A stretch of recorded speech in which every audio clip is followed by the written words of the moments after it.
¿Qué tal mis queridos amigos de Servicio Luna? Espero se encuentren muy bien.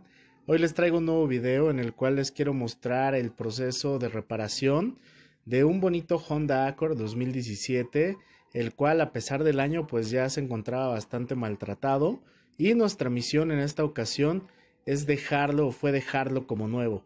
Así que les dejo el video, espero que les guste. Recuerden suscribirse a nuestro canal, dejar sus comentarios y seguirnos en nuestras diferentes redes sociales. Les mando un fuerte abrazo, su amigo Ricardo. Hasta la próxima.